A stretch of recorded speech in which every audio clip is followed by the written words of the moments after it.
Buddy, welcome to Pillow Talk with Dr. Boyce and Dr. Alicia Watkins. My name is Dr. Boyce Watkins, and I'm here with my lovely wife, Dr. Alicia. How you doing today, babe? Well, the room is spinning a little bit. That's how I'm doing.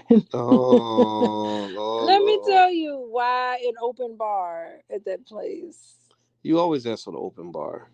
No, but we went to a really nice event tonight. Cause she crazy, y'all. She always wants the open bar.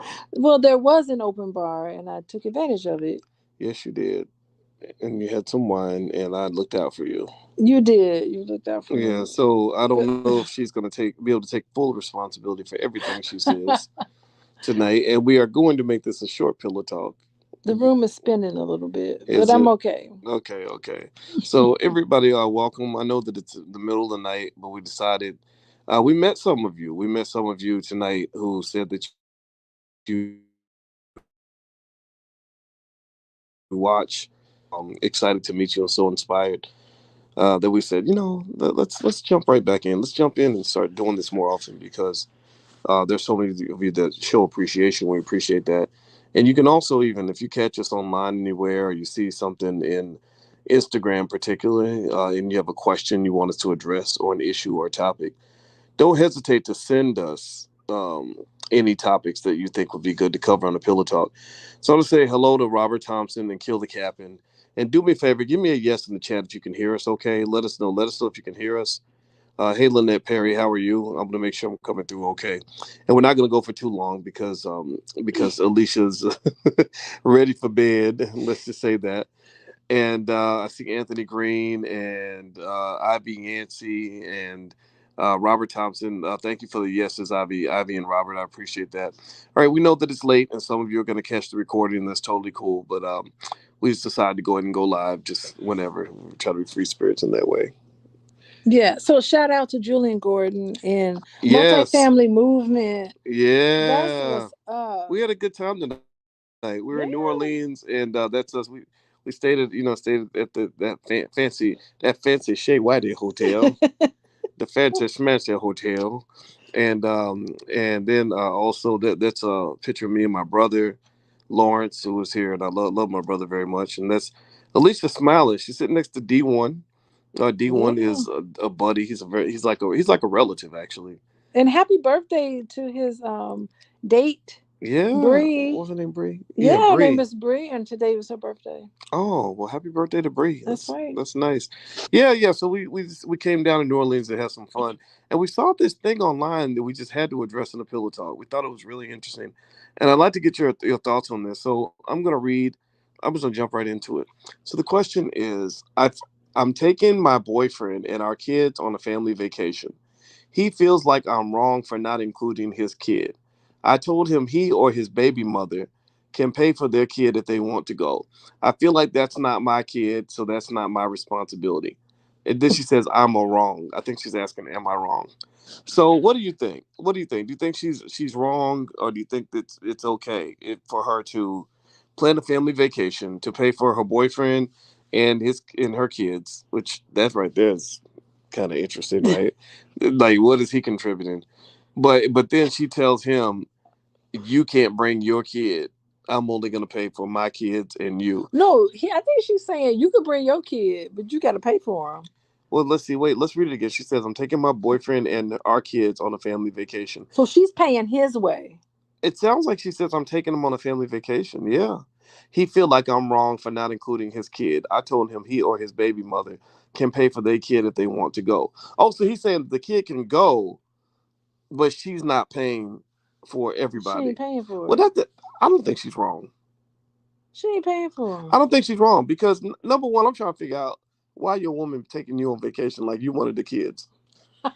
Like it's like, There's man, nothing wrong with that though, you got a boy. lady probably with, let's say she got three children, and you could easily be like, no, you really got four kids. Okay, no, no, no. Your boyfriend is one of the kids. I mean, this. I'm sorry. I would. Let me Go just ahead. say, I would take you and your kid on vacation But with I us. would not allow you to. Yeah, but I would do it. I I know would. you would, right? But I would not allow you to. Okay, no, wait. Okay, let me just say, when I went to Guyana, Hmm. I did bring you with me to Guyana. Yeah, And but you if did. your child But no, no, wanted no, to no, no, come no. along, I would pay No, for no, no, no, no, no, them. no, no, no, no, no, no. Let's be clear. Let's keep this on the record. Dr. Boyce always had his own money.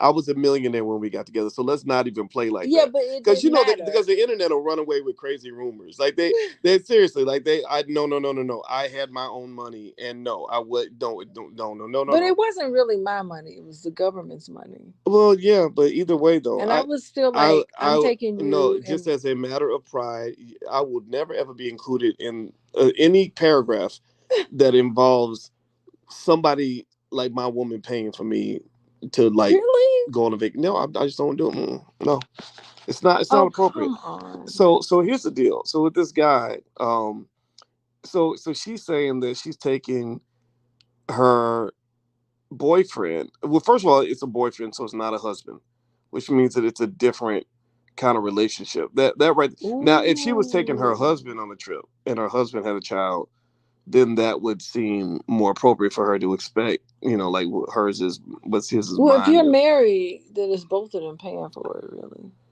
Yeah, I mean, when you're married, I feel like it's like if when you spend money, I'm spending money. When I spend money, you're spending money because we're in it together, Mm-hmm. right? And maybe that's an argument in favor of some type kind of commitment because she has no commitment for this man. Like this is her boyfriend, Ah. and I think this is kind of the backdrop or the problem when you have just these chaotic, confusing family situations. Anyway, everybody's like, well, no, that's mine. And I remember one time 20 years ago, I dated a girl, and we were at Best Buy, and I left my wallet at home, and I said, hey, can I borrow $50, and I'll pay you when I get back to the dorm. It was like that. I was in graduate school, and she said no. I said, why not? She said, because it's mine. It's my money. I said, yeah, but I'm gonna give it right back to you. Like, what are you talking about? And I remember that made me so mad. I was like, Yeah, you wow, should have been because I mad. would have Did glad. you dump her after that? Yeah, well, she wasn't that pretty anyway. I didn't like her that much. An ugly lady wouldn't do it. Right, exactly. You ugly, so you need to be pulling out your whole wallet. You need to pay for all of this. So she thought she was doing you a favor being with I you. have no idea. I don't. It's all Black history at this point. Interesting. So what do you guys think? So here's what I'm when I dissect this. I'm gonna read this again. I'm taking my boyfriend and our kids on a family vacation. So our my boyfriend and our kids. So that means that she's got kids with this man. Mm-hmm.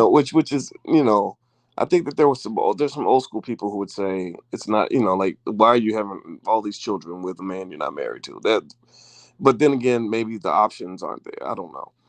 He feels like I'm wrong for not including his kid. So we got our kids and his kid. So, okay, that's Mm. interesting. I told him he or his baby mother can pay for their kid if they want to go. So she's saying he can go, but I'm not paying for that lady's kid. She don't have enough money. She ran out of money. You She's think like, I so? only have enough money for all of us. I hadn't really planned on another person. Yeah. Well, you know what? When I put on my finance professor hat, one of the things I can say for sure is one of the reasons why I'm a big fan of Black economic intelligence and financial literacy is that when you're smart about money then you tend to have more money, and when you have more money you don't run into problems like this. Like you're not going to fight people over money.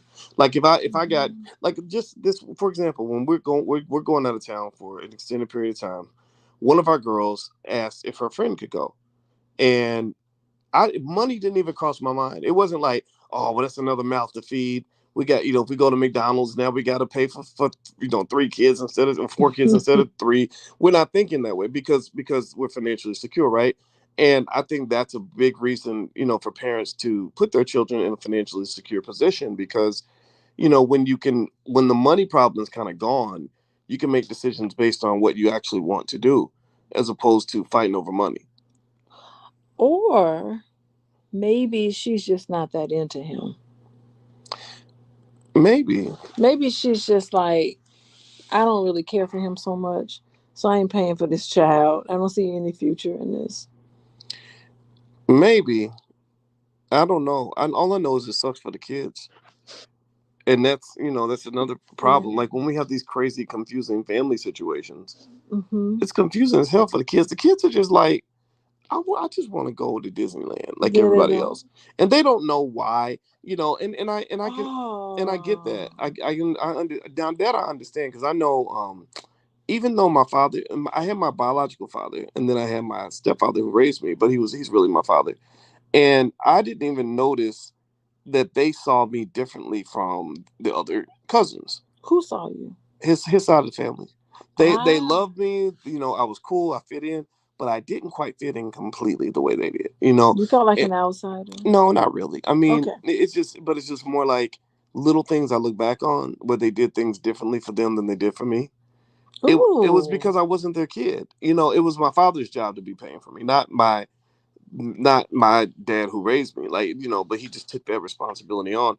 But the point is that, like, kids don't know that. Kids don't know the difference between the adults that are responsible for them and the ones who are not responsible for them. So I think we as adults should be empathetic to that.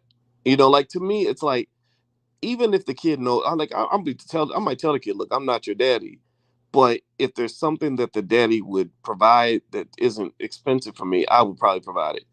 The Yeah. kid needs food. We gonna feed this kid. Yeah, I, I do. I agree with you. I think that you need to treat all the children the same. yeah, So, like everybody, no matter what, because you think about it, like your household has a certain income, but then your child's household, if they don't live with you, they have another income level. yeah, So if you have more money than they do, you really don't need to let them feel it. Like yeah, when they're at your house, everybody needs to get the same amount of money. Everybody gets needs to get the same amount of food. And everybody needs to go on the same vacation together and not say, well, because you're less than in terms of economics at your mama house, you can't come over here and live like everybody else, yeah, right? So yeah. you do need to have a commitment that everybody gets treated equally, and that's what I like about black families, because Hmm. for the most part, it's I see black families really saying no, everybody gets treated the same, Right. mostly. Yeah, and I just wish we would do a little more Planned Parenthood. That's it. Everybody talks about Planned Parenthood when it comes to abortion, but don't nobody talk about Planned Parenthood when it comes to having a baby. More Yeah. more babies are born than there are aborted, and I think, if I'm not mistaken. And to me, when you talk about planning it, don't create a shit show for your family. Like, if you have structure and all the kids have the same mama and the same daddy and they live in the same household, it's easy to have a uniform Mm. procedure. But if you don't, you get into these stupid debates that drive me crazy. Like, well, if I buy McDonald's for my son, I'm not gonna buy McDonald's for them other kids. First of Did you all, see that story, boys? yeah, I did. But that was actually, they said that was a skit. That wasn't actually. I thought it was for real. No, I think it was a skit. No, it wasn't a ski. No, when the lady was on and she said that her baby, wait, Her when baby, he bought the McDonald's and he he didn't. brought McDonald's for Yeah, his but that, child, but that, but I he don't. didn't buy McDonald's for Yeah, everyone else. but I don't No, think. that was No, real. look it up. I think it was a skit. But either way, it led to a deep conversation, Mm-hmm. right? And so my point is to say, when you don't do good Planned Parenthood, you end up having those stupid conversations. Like, if What do I, you mean by it becomes, Planned Parenthood? it means having a plan for your life. I don't know why. I think that hip hop just screwed up the brains of black people so bad that some of us, not all of us, but some of us really believe you're supposed to go through life without a plan, without being prepared for a disaster, or being prepared for difficult situations. Because a little planning would lead to two things. One, if you make a plan, you could be financially secure, so that by the time you're having kids, you're not deciding which kid gets to eat McDonald's and which one doesn't. Because paying for McDonald's ain't a big deal when you got streams of income or Or business or investments. by the way, let me just add something in there. I do want you to continue with what you're saying, but the thing is that I'm not certain going to McDonald's is the best nutritional Well, meal plan I for your mean, I mean, family. shit. Kids like McDonald's. I love McDonald's. How many of y'all like McDonald's when you were a kid? I know y'all probably. Some of y'all probably don't I eat it like now. McDonald's, but my parents Don't never lie. bought me Don't McDonald's. lie. Well, Do you know my parents never bought me I McDonald's? consider that to be a form of abuse. I think so too. That's You need to neglect. talk to my parents about it. Yeah, yeah. I don't know. Anybody else remember begging your mama for McDonald's money? And she said, She never got me. I ain't got no McDonald's money. And then No. and then you see a $20 bill hanging out of her purse.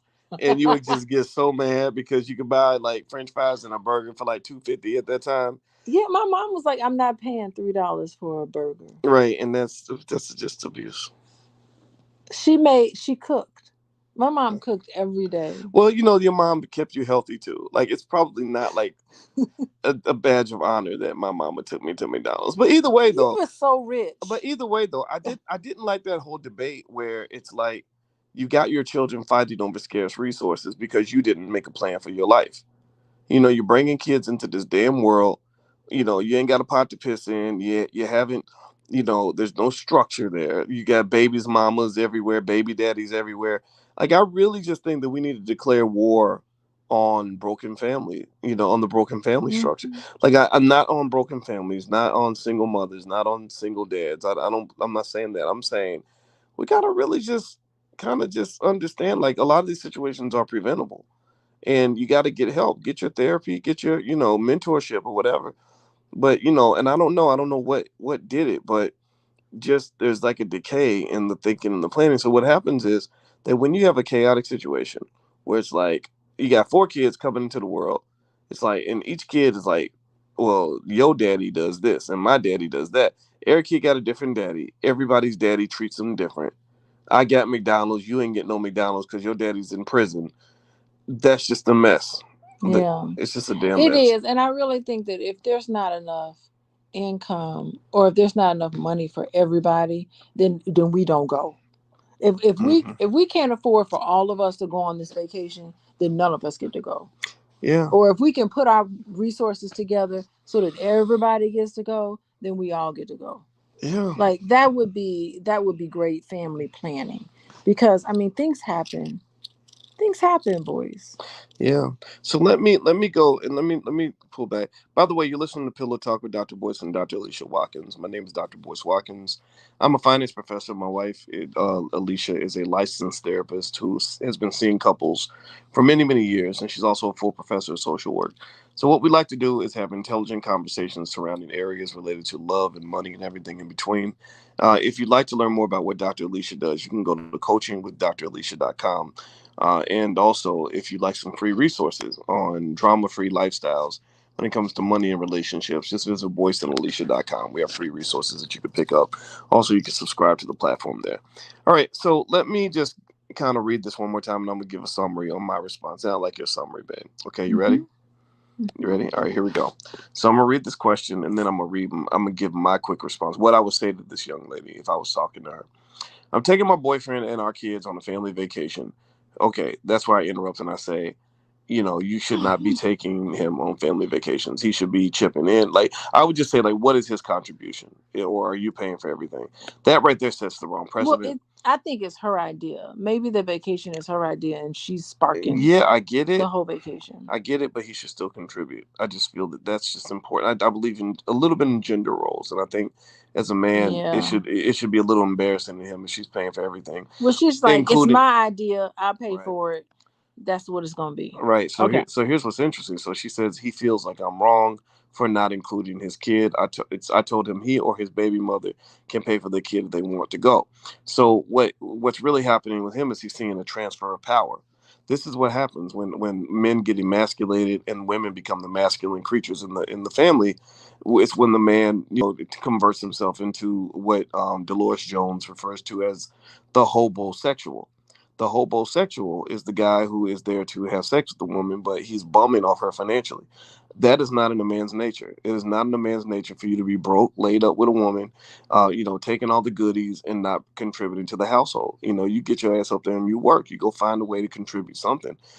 So basically, by her taking the reins and paying for everything, and him allowing this to happen, he's lost power. Well, So I now, don't. Yeah, that's very interesting. So I'm not certain if he's allowing her to do it. She's just doing it. well, either way, it seems like just this weird kind of almost backward scenario, and just the idea that he would even expect that he could just bring this child in from this other whole other relationship and expect his girlfriend to cover the cost. You know, Well, what's that's wrong kind of with crazy. what's wrong with the woman making more money? Maybe she makes more money than he does. What's wrong with that? There's nothing wrong with the woman making more money, but there is a problem when the man makes no money. I think the man should contribute something. Mm-hmm. Just to the point where he could at least say, "Okay, I will allow you to pay for things, but I'm here if you need me. If you need me to have your back, I got you." And if it does get disrespectful, like where she's talking down on him or whatever because she's paying for everything, and I've seen that happen. I knew a lady who was a corporate executive. She was married to a guy that worked at the post office. She was paying for everything, so she became very disrespectful toward him. I think resentful Really? because she wanted more for the household, and she couldn't get it because he worked at the post office. Well, also it turned out at the same time that he had girlfriends like all over the city. He was just, he wasn't. You know that happens. There's Mm, research studies on that. mm-hmm. That men who make less money than their spouse tend to cheat, Mm, because it's almost like they lose their sense of manhood, and that, like, having extramarital relationships is a way for them to establish their manhood. mm, That's a consistent study across the board, mm. that tends to happen. But what's more likely to happen? I'm not saying it happens for everybody. Yeah, that kind of sucks, I guess. And it's like that specifically for black men. Mm, very interesting. Yeah. Yeah, it's tough. It's really tough. So I think that if I were her father, I'd probably say, well, what is he contributing? And then I would probably look at him and say, why do you expect her to pay for you and also pay for your child? It's bad enough that she's paying for you and you're paying nothing. It's even worse when you're trying to bring these other people along. And then this child, unfortunately, if if they don't have parents that are willing to cover their cost, how's that child gonna feel? When you Oh, say child's you gonna can't, feel terrible. It's yeah, like they're siblings. These children are siblings to each other. I mean, it could be a different mother, but they still are blood relatives. hmm, And why not include everybody? yeah, As many people as you can conclude. well, Why not make that sacrifice so that everybody's available? And maybe she's like, hey, let's all put our money together. Ask his mama. Ask his mama, the baby mama, to put her money together. Let's all of us put our money together so we can go. yeah. Well, You know? either way, I wish them the best. And anybody listening, if you haven't had kids or yet, or you're thinking about your future, just remember people who have a plan tend to be in a better position than people who don't have a plan. And if you Hmm. are stuck, if you are stuck and you're not sure what to do, there are people out there that can help you.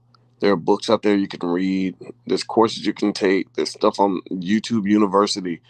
I would encourage you, like, get the information, man. Like, don't live your life like these people that are making one mistake after another, and then they walk around talking about how sad they are. Be smart, have a plan. That to me, that's what I call Planned Parenthood. That down. Yeah, but the plan has to be together. Like, you and your spouse have to come together and decide, okay, how are we going to manage these children? Mm-hmm. What are going to be the rules when we go on vacation, when we go out to eat? It doesn't have to be vacation. When we do things together, when who are we going to involve? Mm-hmm.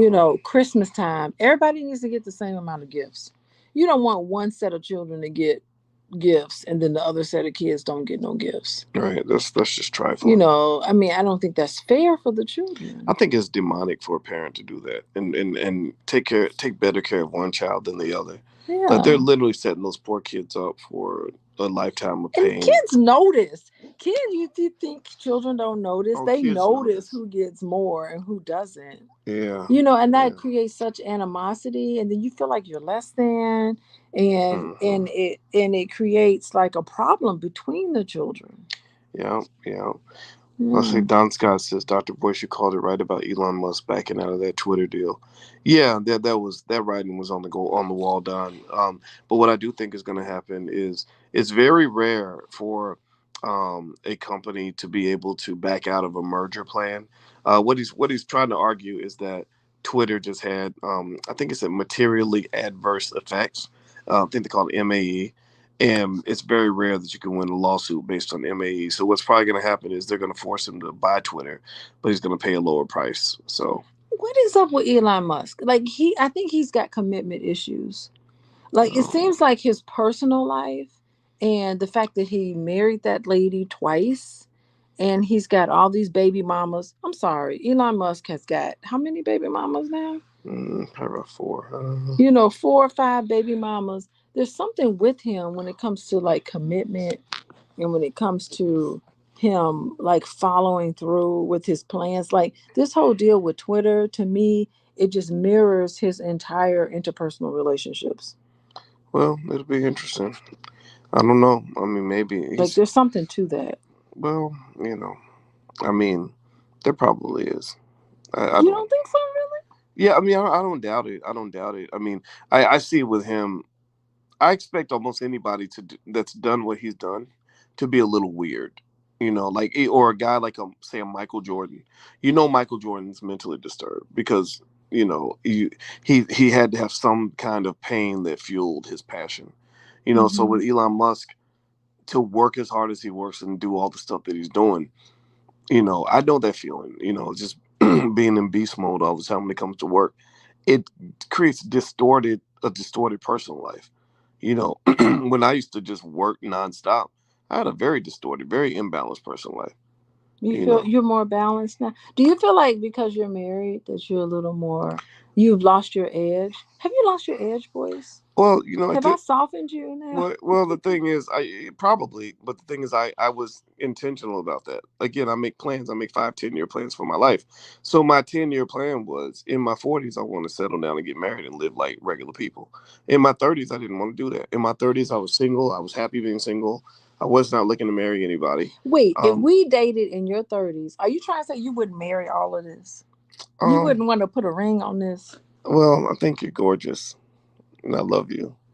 but you wouldn't want to commit to me? What's up with that? I can't say I wouldn't. I would just say I would be reluctant because it was hard. In my third, because I mean, if you're working 10, 12 hours a day and you just don't want anything to get in the way of that, like in that stage of my life, it was better for me to have a pure life where I could literally just focus all my energy on my goals. You And don't think you could like get married to me and then have children back um, then in your 30s? well, the thing is that marriage requires a lot of energy on its own.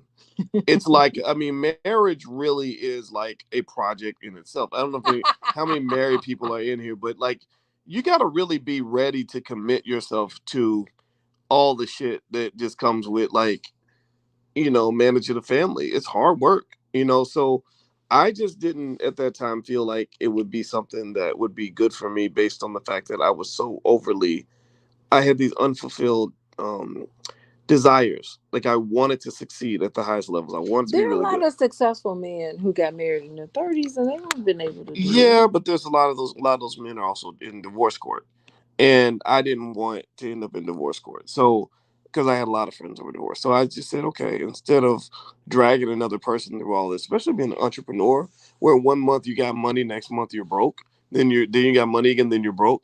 I didn't want to spend time arguing with my wife and having to So we couldn't go on vacation and bring all the kids with us. yeah, I wouldn't. Yeah, I preferred to get I'll married. take you on Yeah, vacation. yeah. I I want to. was making good money But back then. I wanted to get married once I was financially secure. So like now, see, here's the thing, right? So when you and I got married, I was in my late 40s.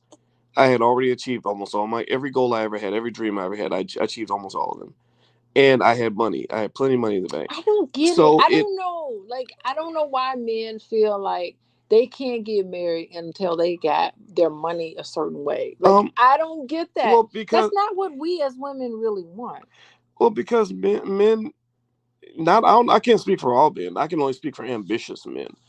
Ambitious men, we feel like punks when we don't have what we need. Like when you want to win, when you have that hunger, you don't want to walk around like like a little handicapped kid. You It's know, not handy. See, we as women, we just love you anyway. I know you love us anyway, but the thing is, And but you can stress us out if we're like if the money ain't right. no, What we do women not. let me just say this: when I wrote that book Financial Lovemaking and I interviewed dozens of women about their financial situation, I learned without a doubt that financial instability really affects women emotionally. Okay, They so do not like it. So, and remember uh this: huh. as an entrepreneur, my life was very financially unstable in the beginning, and I didn't want to drag another person through that. My brother, I dragged him through it because he's very stable. He's very cool. He's not going to harass me. He's not going to be like, well, we didn't pay the mortgage and where's the money? You need to stop this. pipe dream. He didn't do all that. He just say, okay, well, so the car got repossessed. All right, so well, at least we got another No. car. Listen, what I'm saying is that you live within your means no matter what. So Mm-hmm. there are plenty of entrepreneur families in their 30s that are up and coming, and they are married and they have Mm-hmm. families, Mm-hmm. and they're able to live within their means, below their means, so that they can be a little more risky in their business. So I'm saying is that there's a lot of balance that's there, and men need to stop thinking that they're only worthy of being a husband when they have money, Well, because that's not really well, what then, us as women well, really then want. also sometimes, like when you're younger, it's the monogamy thing is a lot harder to do when you're in your Well, 20s and 30s. that would be for That's you. well, no, I think I from all my male friends that I know, many of them have had, You have to speak for yourself though. No, no, I know. I'm speaking for my friends and the guys I know. It's like, I think that that's worth putting on the table. So I think if you're not interested in monogamy, which I don't know, I can't say I was super interested in it when I was in my 20s. It wasn't like I was trying to just I'm talking about run the 30s. streets. 30s are still a little bit of that in you, but it's more so like I just believe you should make your own choice. The feminists get to say, do what they want to do and say what they want to say. How Well, so? they just could How so? they run around, they say my body, my choice and all that. Well, I No, said they don't. I There's a I lot of said people who say that. I said That my has that's not a well I said tie. well That's not my motto saying that is not my tied motto but to my a certain label. right, A but lot of people feel okay, that way. my motto was my life, my choice. So Mm-hmm. when people would say, well, why aren't you married yet? I say, well, why don't you go get married? I don't want to get married. I don't need to get married. I'll get Mm-hmm. married when the time is right. So my plan, I had a plan. My plan in my early 30s was I'm going to spend my 30s working my butt off so I can achieve my goals without being deterred. I don't want to have to talk. I don't have to explain it to anybody. I don't want to have to get anybody's cosign. I want to just do this and do it right. And so I did that. And then I said, okay, now that I'm in my 40s, I want to go and live a little bit more of a normal life because I don't want to live like this forever. Because I know that, you get it. That's very retroactive. You just kind of fit. You have fit what's happened into what you say you really wanted. Oh, no, I used to But say, I used to. But no, you were engaged to be I married wasn't in gay. your 30s. Certainly was, right? You wouldn't. You But would have here, been faithful to right, that lady. right. But here's the thing about the engagement in my 30s, right? I wanted to marry her and I thought she was awesome. But when she wavered and said, I don't think I want to marry you, I didn't talk her out of it. I was like, okay, no problem. And it was fine. It wasn't like I was Hmm. determined, right? So the point of the matter though is Wait, so that she was a little lukewarm on you or something? What'd you say to I her? don't know. I don't want to talk You about it. said something to her that made her Well, I don't. I lukewarm. would rather not talk about it. But the point is that that at the end of the day, I made my choice for my life. I had a plan for my life, and it was the plan that I Hmm. executed. And sure, I could have got married in my 30s, but I didn't.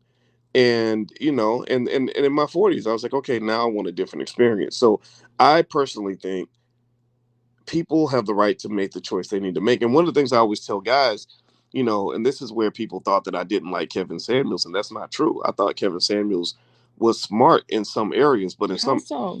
well, he was logical. He's very logical, very intelligent man. He just learned that being mean and harsh was going to get him a lot of views on YouTube, and that was the part that I just disagreed with, where I was like, I don't think you have to tell people they're going to die alone to make your point. I think you can make your point without. You bring him up in a lot of discussions, I noticed. Yeah, right, right. So my point is to say that like the guys thought that I didn't like Kevin because I was warning them. I said, look, when you're in your 40s and 50s, you probably shouldn't try to date like you did in your 20s and 30s. A lot of these guys think they ain't never gonna get old. They swear they want to be players for life. And you see it with rappers sometimes. That's why you see these rappers that'll die at 45 years old or have strokes at 42, 43, because you smoking, drinking, and living wild like you did when you were 25 and your body can't take it no more. And I think that's what killed Kevin. He died of a heart attack because you 57. You out here. Nobody's making you a home cooked meal. Yeah, He was just a single man right living at in a 57. way that wasn't Right at 57, okay. in my view, your goal, you know, I don't know. Again, I'm not speaking down on anybody, but I will say, if you met this lady 24 hours before you died, you don't want to die in the arms of a lady you just met. Not at no 57 years old. Now, if you're 27, hey, that's different. Well, you're 57, you're almost 60. That means your life has to evolve. And I think that black men have to grow up. You know, the smart men are the ones who kind of say, like the guy we met today, Vernon out of Alabama. So let me tell you about Vernon. So I met this guy. I was standing on the corner in New Orleans, right? We're headed over to the hotel. And a guy stops his truck and he says, "Hey, Dr. Boyce." I said, "Hey, brother, how you doing?"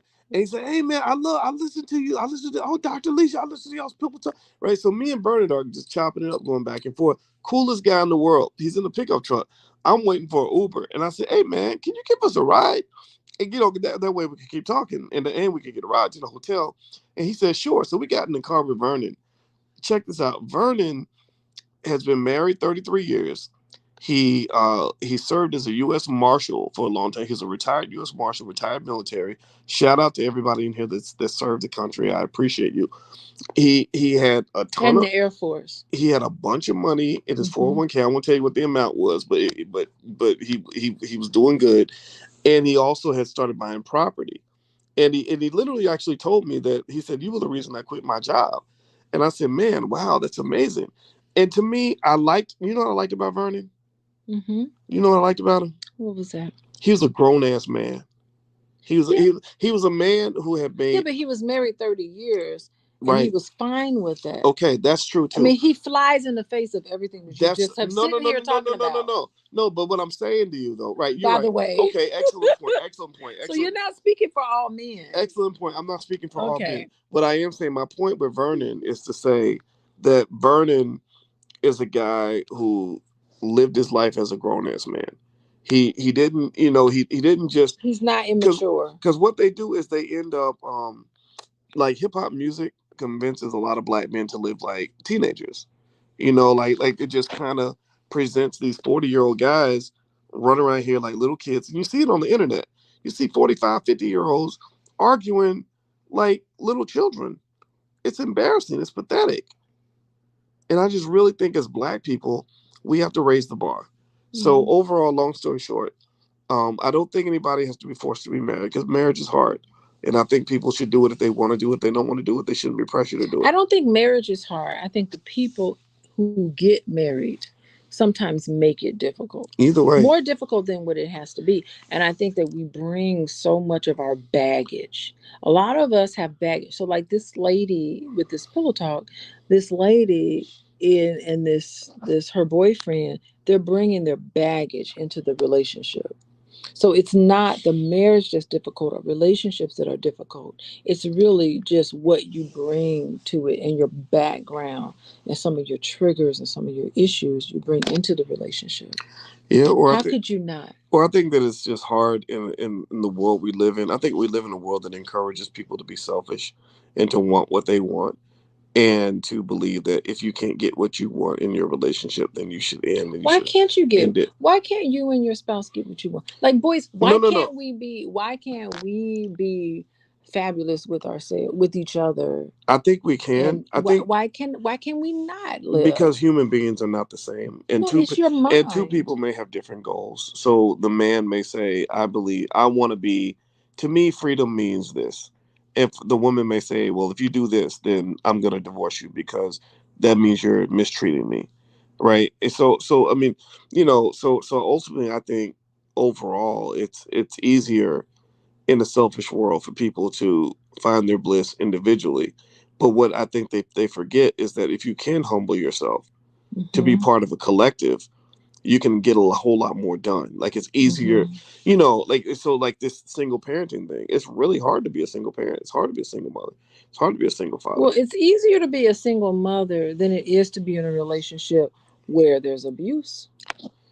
Yeah, yeah, I mean, and where that's the there's thing. But that's the abuse, thing and that if not, it's not a nurturing environment for the children and for everybody involved. well, I mean, so we can't just cookie cutter we can't cookie cut these answers into these families. The people who are together, we have to be able to say to them, you know, what are the agreements in your relationship? What are your two of you got to put your heads together and make rules for the relationship, and you got to follow through, and you got to trust that the other person's going to do that and respect you. yeah, but I think the word abuse is overused. I really No, do. there is a such thing as No, I abuse. didn't say it's That's not. an No, actual no, no. I word. didn't say that It's it's a not. I real didn't. No, no, no, thing. no, no. Listen, I did not say it's not real. I said it's overused because I've seen people use the word abuse to simply describe the fact that they were mad that they didn't get what they wanted. Okay, You know, so that's or not or abuse. seriously, like, and That's you clearly not and abuse. rarely, and it's usually the I've one. heard people use abuse just by talking. If someone's saying something, just because you're talking and running your mouth, that's not abuse. Right. Abuse is a real thing. Like Yeah. abuse is when you are in a relationship and in the midst of anger toward the other person, you put them down, you call them names, you hit them, you strike them, you yell at them, you do these things to them where you put them down and you feel like you're better than them. That's abuse. Right. You And know, but so you're right. and I don't think every allegation of abuse fits those criteria. I think that when you start getting into, I've just heard so many people say, "Oh, he was verbally abusive," and Verbally and abusive is a thing. I know it's a thing. Listen, Uh-huh. you're not listening to me. What I'm saying to you is that when people say, "Oh, he was verbally abusive or emotionally abusive," Mm-hmm. I'm the guy who says, "Explain that. Like, tell me what you mean by that," because Mm-hmm. if I know that person well, I might say, well, no, you're calling it abusive because he stood up to you. He told you he wasn't going to do what you told him to do, so you define that to be abusive. Okay, so that's not abusive, of course. But abuse, there's actual different forms of abuse, and there's actually definitions of abuse. There's total disrespect and total disregard for another person. So for Okay, sure that's not tolerable at all in relationships. right. I agree. You really should put an end to that because it's just not a good outcome. Well, I would definitely say that Hmm. it's easier for me to believe somebody's abused if there was something physical that happened. If somebody's talking about emotional abuse, I think there has to be a deeper discussion of like, what exactly do you mean? What Yeah, exactly well, happened? emotional. Because I've just seen people claim emotional abuse when really the person claiming to be the victim was actually the perpetrator. Okay. They Well, would, that happens all the or time. you push somebody's buttons so much that they eventually respond to you, and then you say, Hmm. "Oh, you're abusing me." Well, Well, stop. Well, abuse. stop. Hmm. No, I'm just telling you. I know a guy who was a super nice guy, very kind, and his wife just kept nagging him and nagging him and nagging him. And one day he just like blurted out, like, "Stop it! Get the hell Okay, so out of my face." emotional abuse. I just want to just jump in Hmm. here and just say, emotional abuse is when you hurt your partner's feelings, and the person is saying, "Okay, you hurt my feelings," and then your partner's like, "I don't give a fuck if I hurt your feelings. I don't care." You know what I mean? It's like, I don't care. So what? I hurt your feelings. So what? I called your name. So what? I said these things about you. I don't really care that you're hurt. So total disregard for your partner's feelings. That's emotional abuse. Yeah, Okay. I tend to live in a world where I just believe that if you leave people You alone, should care about other if people. you let people just be, I think things are easier. And I think that sometimes we get in scenarios where people want to tell other people how to live Well, you and can't do that. what to think and what to do and what's appropriate and all Hmm. that. And I just really think that that doesn't really work, Hmm. So Well, definitely in relationships, you don't want to. It can't just be one person calling the shots or another person calling the shots. It's a negotiated thing where two people get together and they say, "How are we going to do this?